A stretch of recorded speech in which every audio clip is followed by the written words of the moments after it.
Makinabang ka ba sa bagong senior pension? Mga kababayan, sandali lang.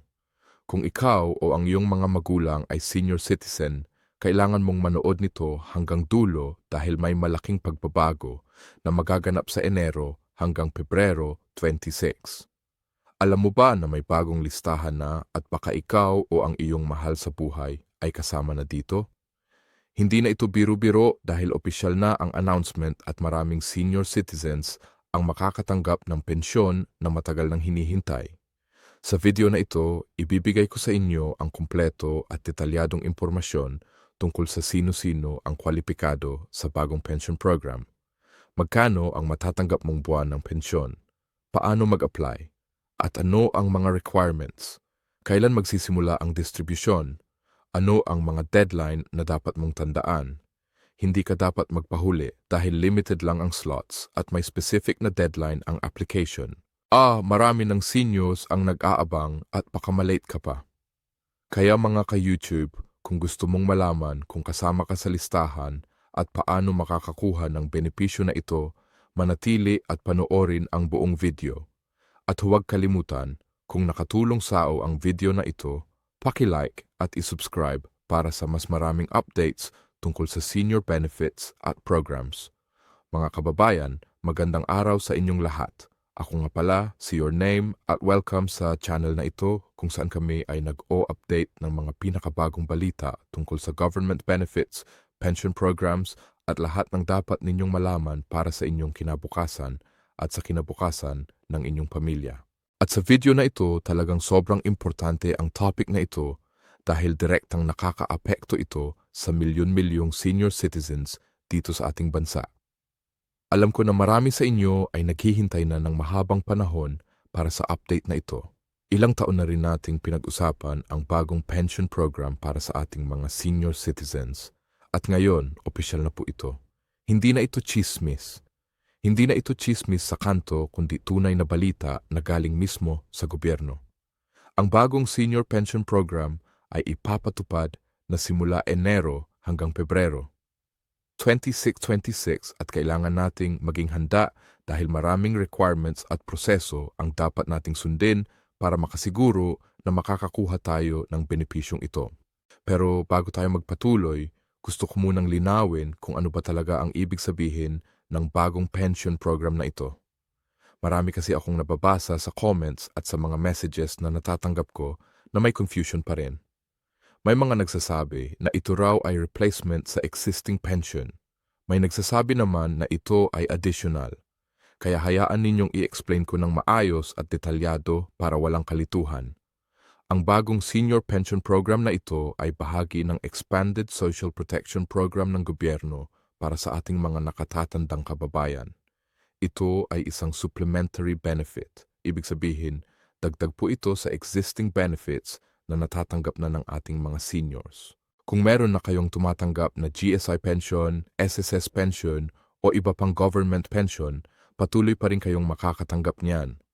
Ang bagong program na ito ay para sa mga senior citizens na hindi pa covered ng major pension programs o kaya naman ay may kulang pa sa minimum threshold na itinakda ng gobyerno para sa dignified living ng ating mga matatanda.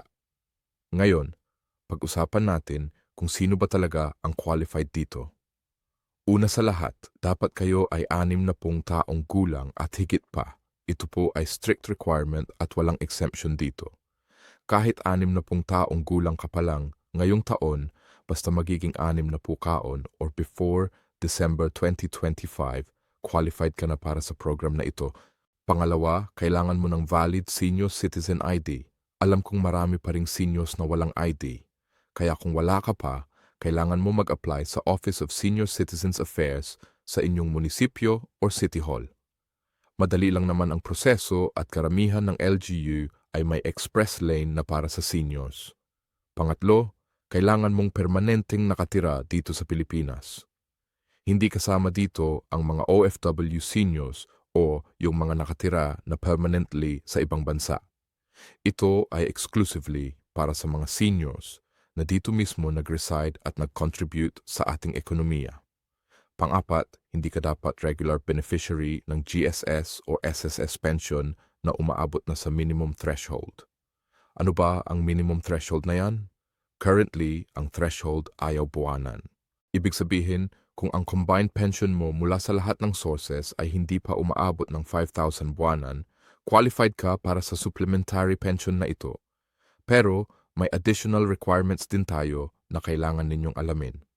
Kailangan ninyong mag-submit ng proof of residency, pwedeng barangay certificate, utility bills, o kahit anong dokumento na magpapatunay na kayo ay naninirahan sa address na inyong ilalagay sa application. Kailangan din ng valid government-issued ID bukod sa senior citizen ID ninyo.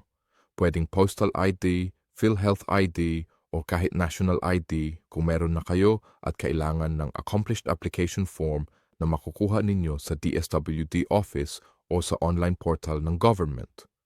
Ngayon, pag-usapan naman natin ang pinakahinihintay ng lahat. Magkano ba ang matatanggap natin dito? Based sa latest advisory ng DSWD, ang basic monthly pension ay, pero hindi po dyan nagtatapos. May additional allowances pa na pwede ninyong makuha depende sa inyong situation. Kung kayo ay solo senior, ibig sabihin walang anak na tumutulong o walang legal guardian na may income, may additional 1,000 kayo. Kung kayo ay may disability or may chronic illness na nakacertify ng licensed physician, may another fee 1,000 allowance. At kung kayo ay nasa 4th class or 5th class municipality, may dagdag PH 500 para sa cost of living adjustment. Kaya tignan ninyo kung ikaw ay solo senior na may disability at nakatira sa remote area. Ang total monthly pension mo ay pwedeng umabot ng PH 5,000 pounds at PH 5. Hindi ito malaking halaga para sa iba, pero para sa maraming seniors na walang regular income, ito ay napakalaking tulong. Isipin ninyo na lang, PH 5,000 dues kada buwan. Yan ay PH 5,000 dues sa isang taon. Pwede na yan pambili ng maintenance medicine, pambayad ng bills o kahit pang emergency fund lang. Pero tandaan natin, ang pension na ito ay hindi automatically matatanggap. Kailangan ninyong mag-apply at very important na sundin ninyo ang tamang proseso at deadline. Ang application period ay magsisimula ng Enero 26 at magtatapos ng Pebrero 28, 26. Ibig sabihin, meron lang kayong 2 buwan para mag-apply. Pagkatapos ng Pebrero 28, hindi natatanggapin ang late applications for the first batch. Baka may second batch pa later in the year, pero hindi guaranteed yan. Kaya mas mabuti nang sumali kayo sa first batch para sigurado. Paano ba mag-apply? Merong 2 paraan. Una, pwede kayong pumunta personally sa DSWD office sa inyong area. Dalhin lang ninyo lahat ng required documents. Fill up the form, submit, tapos antayin na lang ang confirmation. Usually, makukuha ninyo ang confirmation within 3 to 5 working days kung kumpleto ang documents ninyo. Pangalawa, pwede din kayong mag-apply online through the DSWD portal. Pero kailangan ninyong mag-register muna ng account, upload ang scanned copies ng documents ninyo, at fill up ang online form. Mas convenient kung ayaw ninyong pumila sa office pero kailangan ninyong may access sa computer o smartphone at may internet connection. Maraming seniors ang natatakot sa online application. Hindi nila alam paano pero huwag kayong mag-alala. Maraming barangay ngayon ay nag-o-offer ng assistance para sa online applications. Pwede kayong lumapit sa barangay hall ninyo at magtanong kung may available assistance. Usually, may mga youth volunteers o barangay staff na tumutulong sa seniors para sa ganitong proseso. At kung meron kayong mga apo o mga anak, pwede din ninyong hilingin sa kanila na tulungan kayong mag-apply online. Ngayong napag-usapan na natin kung paano mag-apply, pag-usapan naman natin kung kailan kayo makakatanggap. According to the implementation timeline, ang first batch ng beneficiaries ay makakatanggap na ng pension by March 2026. Ibig sabihin, kung nag-apply kayo ng January by March, meron na kayong pension. Ang payout ay buwan-buwan at pwede ninyong piliin kung paano ninyo gusto matanggap. May 3 options kayo. Unang, direct deposit sa bank account ninyo. Ito ang pinaka-convenient kung meron kayong existing bank account. Pangalawa, through Land Bank o DBP Cash Card na ibibigay sa inyo ng DSWD. Ito ang para sa mga walang bank account. At third, through partner remittance centers. Kung nasa remote areas kayo na walang bank branches, ang maganda dito, walang maintaining balance ang cash card at walang transaction fee kung gagamitin ninyo sa ATM ng Land Bank o DBP.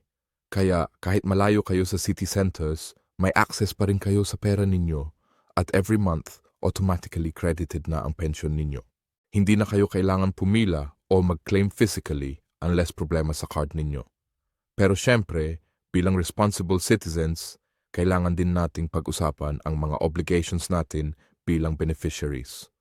Una, kailangan nating i-update ang DSWD every year kung may changes sa ating status.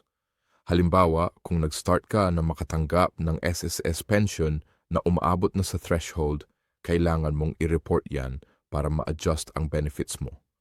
Pangalawa, ang pension na ito ay strictly para sa personal needs ninyo. Hindi pwedeng ibenta, ipahiram, or i-transfer sa ibang tao. At pangatlo, kailangan ninyong mag-resertive every year na kayo ay buhay pa at qualified pa rin. Ito ay para maiwasan ang fraud at para masiguro na ang pondo ay napupunta talaga sa mga nangangailangan. Alam ko na may mga nag-aalala dyan na baka hindi sila ma-approve o baka may magiging problema sa application nila. Kaya gusto kong ibahagi sa inyo ang common reasons kung bakit nare-reject ang applications. Unang dahilan, incomplete documents. Kaya very important na double-check ninyo lahat bago mag-submit. Pangalawang dahilan, hindi tugma ang information sa ID at sa application form. Halimbawa, iba ang spelling ng name sa senior citizen ID ninyo compared sa birth certificate. Kaya siguraduhin ninyo na consistent lahat ng documents ninyo. Pangatlong dahilan, hindi nakapag-submit within the deadline. Kaya ulitin ko, Enero 2 hanggang Pebrero, 28 lang ang window ninyo. At gusto ko ring i-address ang mga common questions na natatanggap ko. Una, pwede ba kayong mag-apply kung wala kayong birth certificate? Yes, pwede. May alternative documents na pwedeng gamitin like baptismal certificate or late registration of birth. Pangalawa, ano mangyayari kung namatay ang beneficiary? Ang pension ay automatic na ma-terminate pero may death benefit na one-time payment na ibibigay sa legal heirs. Pangatlo, pwede ba kayong mag-apply kung nasa ospital kayo or bedrid? Yes, may provision para sa representative application pero kailangan ng special power of attorney at medical certificate. Marami rin akong naririnig na nag-aalala sa sustainability ng program. Totoo bang matagal itong tatagal o baka after isang taon mawala na? Based sa government statements, ito ay fully funded program na backed by national budget allocation. May med funds na specifically para dito at ang projection ay minimum of 5 years ang guaranteed implementation. At syempre, kung successful ang program at nakikita ng government na talagang may positive impact, malaki ang chance na ito ay maging permanent fixture ng social protection system natin. Gusto ko ring i-highlight na ito ay parte lang ng mas malaking social reform agenda ng government. Kasunod nito ay may mga planned programs din para sa persons with disabilities, para sa solo parents at para sa indigenous peoples. Kaya nakikita natin na gradually nag-expand ang safety net ng government para sa vulnerable sectors at ito ay magandang development dahil ibig sabihin unti-unti nang nare-recognize ang importance ng social protection hindi lang para sa empleyado, kundi para sa lahat ng Pilipino. Para sa mga meron pang tanong o concerns, meron kayong pwedeng tawagan na hotline. Ang DSWD hotline ay available from 8 a.m. to 5 p.m., Monday to Friday. Mayon din silang email support at Facebook page kung saan kayo pwedeng mag-send ng messages at very responsive naman sila based sa feedback na natatanggap ko mula sa viewers. Usually, within 24 hours, may reply na kayo. Sa pagwawakas, gusto kong hikayatin kayong lahat na samantalahin itong opportunity. Hindi ito basta-basta benepisyo. Ito ay recognition ng government sa contributions ninyo sa society. Kayo ang bumuo ng Pilipinas na ating tinatahanan ngayon. Kayo ang nagtrabaho, nag-aral, nag-sacrifice para sa susunod na henerasyon. At ngayong senior citizens na kayo, deserve ninyo ng dignified life at security. Kaya mga ka-YouTube, kung kayo ay qualified, mag-apply na. Kung ang parents ninyo ay qualified, tulungan ninyo silang mag-apply. Kung may kakilala kayong senior na walang kamag-anak na tumutulong, i-share ninyo sa kanila ang video na ito. Let's help each other para walang maiwan sa programang ito.